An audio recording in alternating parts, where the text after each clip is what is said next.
Hey guys, welcome back. My name is Kelsey and this is Zero to Hero, where I talk to you guys about how we can all reduce our impact on planet Earth in our everyday lives. In today's video, I wanted to talk about something that I promised I would talk about in my very first video, and that is grocery bags. Specifically, I wanted to compare the big three, that is plastic, paper, and reusable cotton bag, in terms of the energy, water, and resources that they take up.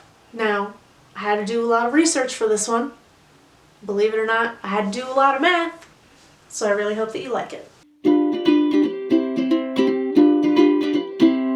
So this is something that I started looking into a while ago, before I ever started this channel, and I was pretty surprised to find that it's really difficult to find any clear sources comparing those three materials directly. For example, one of the statistics that you'll see bounce around a lot is that it takes 4 times the amount of energy to create a paper bag than it does to create a plastic bag. I saw that all over the place, but nobody was giving any raw numbers or any sources for those numbers. It just seemed like a lot of, high-end sources referencing each other. I could not for the life of me find anyone who was sourcing that back to where they got those numbers. So that's what I did for you guys today. Basically, as soon as I started looking into the numbers and trying to track them down, I pretty quickly realized that there is a reason why there are no clear-cut numbers for this on the internet.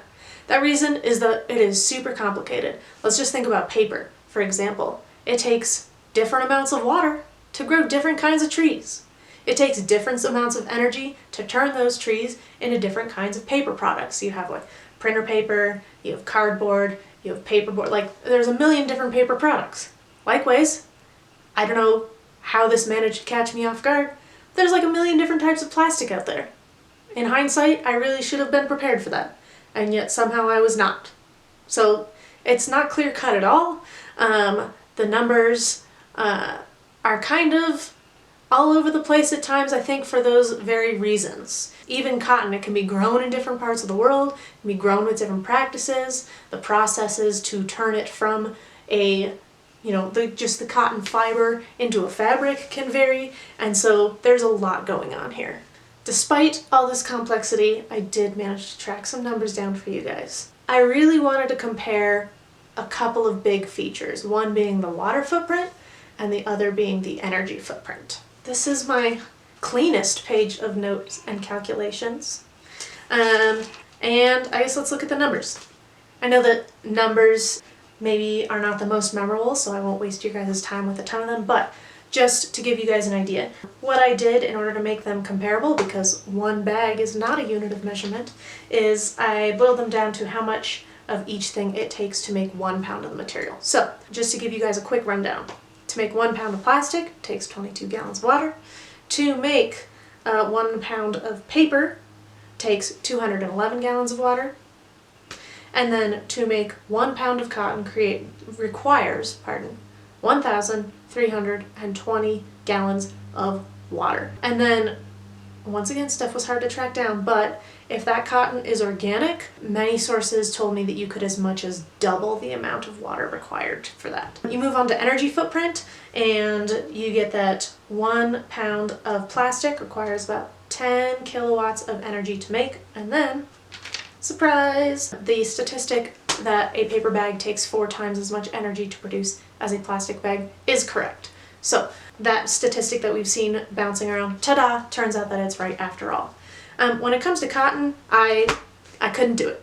I couldn't find it. My guess is that cotton is just too complicated. There's too many steps. There's the growing, the harvesting, the processing, the transporting, the making into whatever you're going to make it into. I think it just changes hands too many times, so nobody is keeping track of that. But the one thing that's clear is that it definitely takes a lot of energy and a lot of water to produce. So now that you guys have these numbers, what's the bottom line? For me, the biggest takeaway is that it is really complicated, and not one of these substances wins across every single front. And this is kind of where you have to prioritize and decide what is personally most important to you. So, unfortunately, when it comes to resources, energy, water, everything required to make it, plastic is the clear winner. Like I've said before, There are a lot of really good reasons why plastic has become so ubiquitous in our society. Those reasons mostly being it's durable, it's lightweight, and it is cheap to make. Those three reasons are not going away, okay? And for those reasons, it completely outpaces both paper and cotton in terms of the resources required to make bags out of it. Obviously, paper takes a little bit more water, takes a little bit more energy, really takes a bit more water.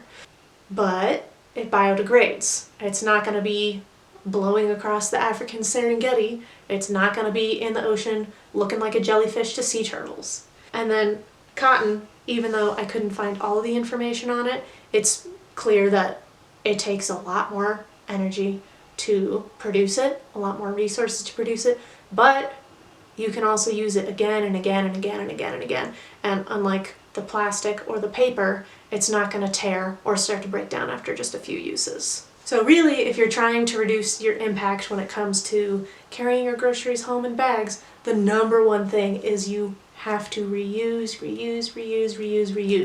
whatever it is. If that's gonna be maybe like a nylon reusable bag, that could be a good middle ground, something that's gonna be durable, but it doesn't take nearly the water and resources as cotton does. That's not a choice that I might make. If it's going to be cotton, please make sure you're reusing it many times.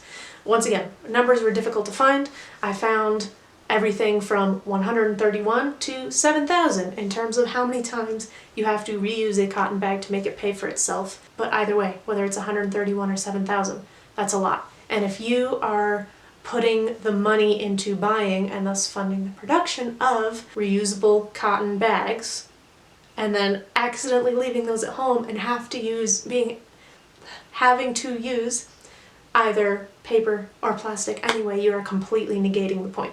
And that is probably the worst step that you could take. As I said before in my reusable produce bag video, my number one tip for making sure that you do get lots of uses out of whatever kind of bag you're using is to leave them in your car. That way, if you're rushing out the door, if you're maybe on the way home from work, whatever it is, you do not have to worry about making sure that they're with you. You don't have to worry about forgetting. They're already in the car that you're going to do your grocery shopping in.